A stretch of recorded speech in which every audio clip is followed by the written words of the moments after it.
Hello folks, Triple T Cat here, and today I'm going to be telling you about Gunpoint. In Gunpoint, you take on the role of a gumshoe, a Seamus, a PI, a guy in a coat who probably isn't JC Denton, but may or may not be Spider-Man in street clothes.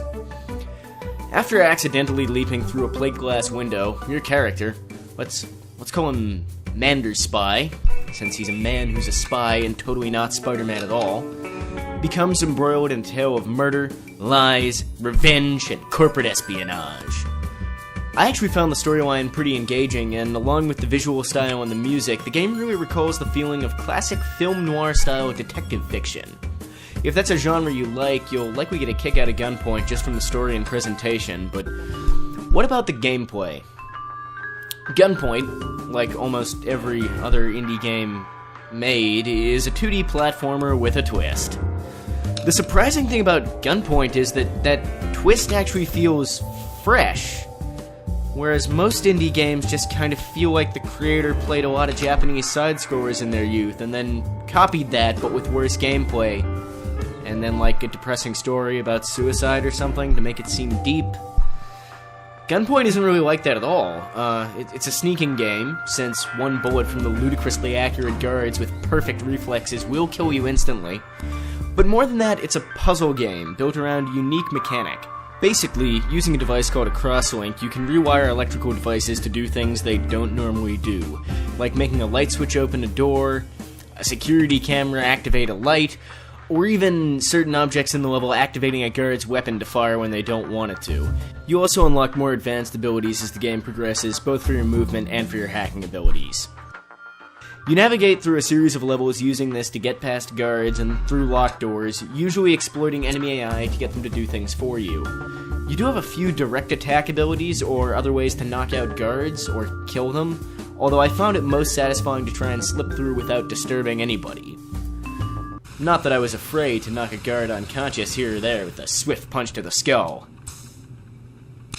One punch. It only takes one punch to knock them out.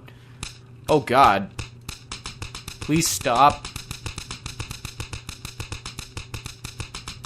So many dead. What have I done?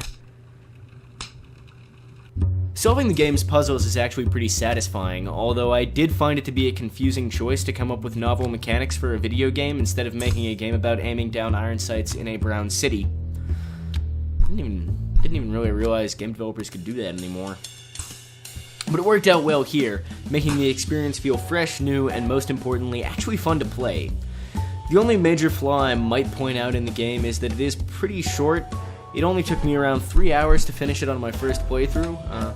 They were an enjoyable 3 hours though, and I may even go back and replay some of the levels over again. But some people may feel that asking less than the price of a movie ticket for an experience that's both longer than most movies and more consistently enjoyable throughout its duration is a bit too steep, if they're assholes. So, should you play Gunpoint? Yes, absolutely. Although it's not a very long game, I found Gunpoint a fun and satisfying experience with a good story, good music, and a pleasing aesthetic. Levels with a multitude of possible solutions and playstyles give a short game room for replayability, and the game's novel mechanics succeed in making it stand out from the ocean of samey indie platformers. If you just plain don't like the genre, Gunpoint won't change your mind, but otherwise the only real reason to skip this game is if you really can't justify spending $10 on a 3-hour-long experience. For me, Gunpoint is a refreshing breath of fresh air in an otherwise stale area of the market, and I'm interested to see what these new developers will come up with next.